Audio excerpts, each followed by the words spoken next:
see every day on Sportsvibe.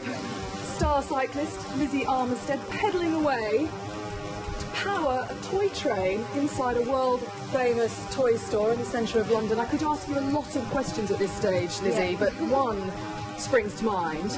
Why?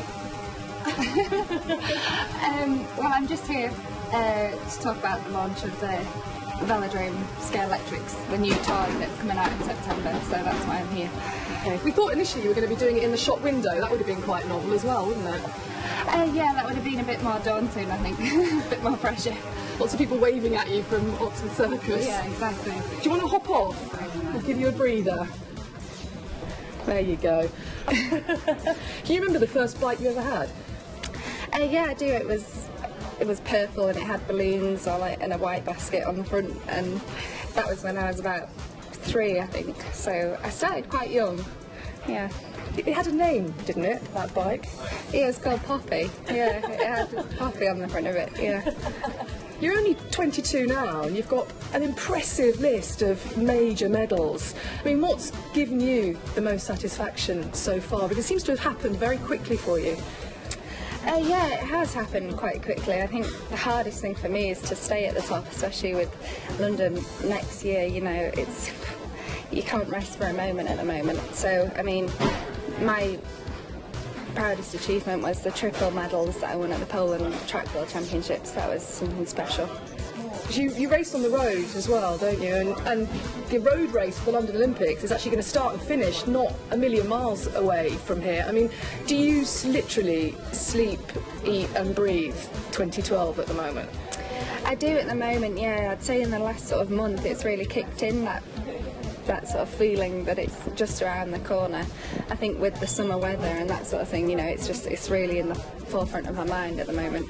You've been online and had a look at the route, because it goes through Richmond Park, out into Surrey. I mean, lots of people are going to be able to stand at the side of the road and cheer you on, aren't they? Yeah, there's a test event actually in August on the course, so I'm going to go in a car behind the race, so I can really see it firsthand what it's going to look like.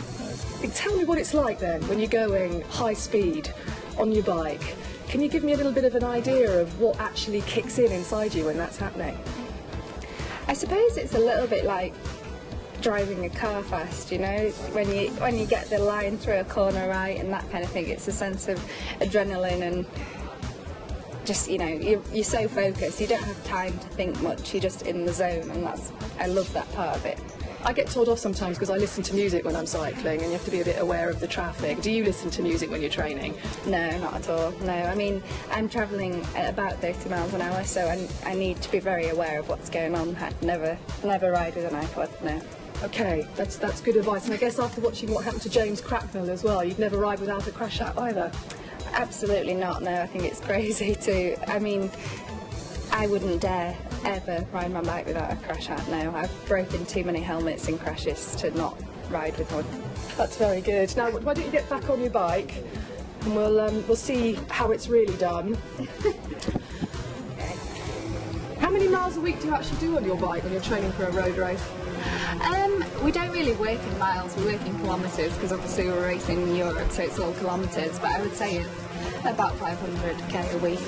And when you look back on your 16-year-old self, are you amazed at how far you've come in such a short space of time? Yeah, it still takes some getting used to. I mean, I never thought I'd be in, you know, the Olympics in 2012, so yeah, I'm just going with the flow at the moment. Absolutely. Now, here's an idea. How about you come back at Christmas time and power the lights on Oxford Street? Do you fancy that? Yeah, that would be nice, yeah. Christmas break in London, why not? Good for you. Thank you for speaking to Sportsvibe. It's lovely to meet you. You too, thank you.